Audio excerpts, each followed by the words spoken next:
Today, I want to give some advice to some young people because right now things are changing so rapidly. Our world has been flipped upside down. So whether you're an 18 to 22-year-old right now in college or you're a parent who has an 18 to 22-year-old, I hope some of these tips will help you. And these are just some of the things that I would be thinking about if I were in those shoes again, if I were in that age range again, that 18 to 22-year-old range.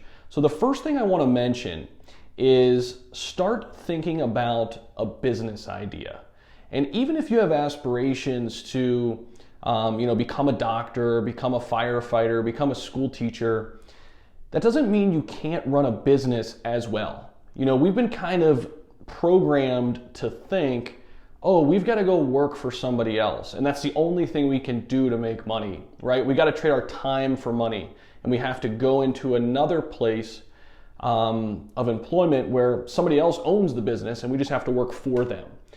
Now, while that might be a good path for you to start your career or perhaps your entire career, it doesn't mean you can't also have your own business. Our economy and the job market is going to be changing too. A lot more people are going to be working remotely, right? There's so many different avenues that you can take in terms of starting an online business, whether it be an e-commerce business, a drop shipping business, working with an Amazon affiliate.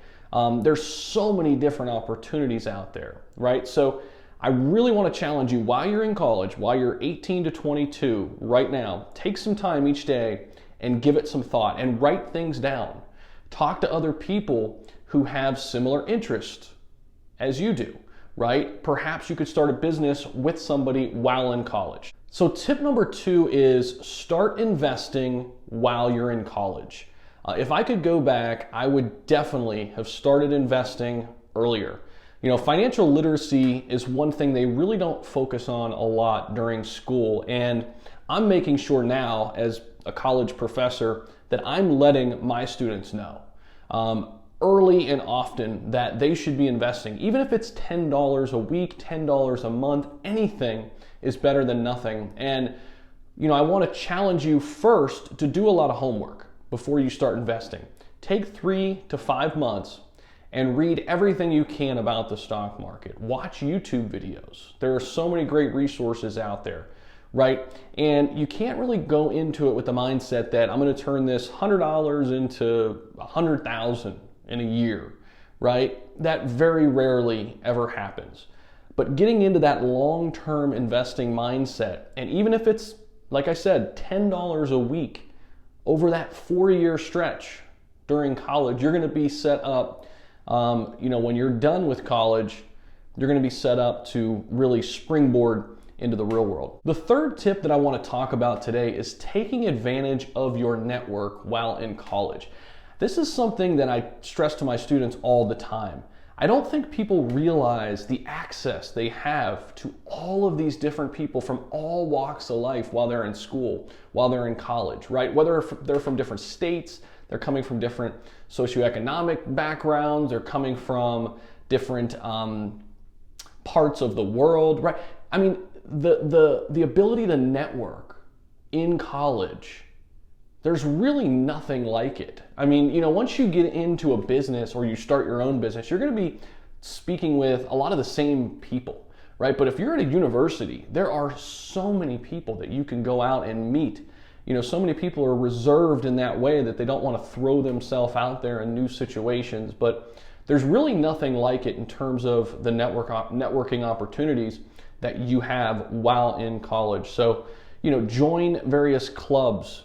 One thing that I wish I would have got into more is entrepreneurship club. I know that's something we've started at the university I'm teaching at right now. I think that's a great idea because it puts you in a room with other people who are already thinking about those business ideas. They're already thinking about what they're going to do next and what those projects will look like, right? You get a bunch of like-minded people in a room and you can accomplish some great things. Okay, the fourth tip that I have for you today is while you're in school, I need you to focus on building your personal brand. This is a full-on class that I teach at the university level. Students absolutely love the course. I really force them to get out of their comfort zone. And I think that's, really important. And, when you're going to develop a personal brand, it is going to be challenging, right? You're going to have to take some risks. You're going to have to throw yourself out there in the world, whether you're starting a YouTube channel, starting a TikTok, trying to monetize your Twitter account. Really take inventory of what you're passionate about, what your purpose is, what entertains you, what excites you, what gets you motivated, right? And develop your personal brand around these things, because it's going to be natural. You're going to be authentic. That's so crucial on the internet. You want to come off as being real. You want to come off as being yourself, right? Because people can see right through the BS, right? If you're trying to be somebody you're not, people aren't going to resonate with that, right? So take inventory of yourself, think about your passions, and start developing that personal brand now while you're in college. Okay, the last piece of advice that I have for college students, ages 18 to 22, is start building good habits, right? This is a part of your life where it's the first time you're an adult, right? And I don't mean don't have fun, right? Definitely go out there, meet new people, take some risks, experience new things, but you could still do all that while building good habits, right? And what do I mean by saying building good habits? Well, it could be health habits, right? Actively going to the gym.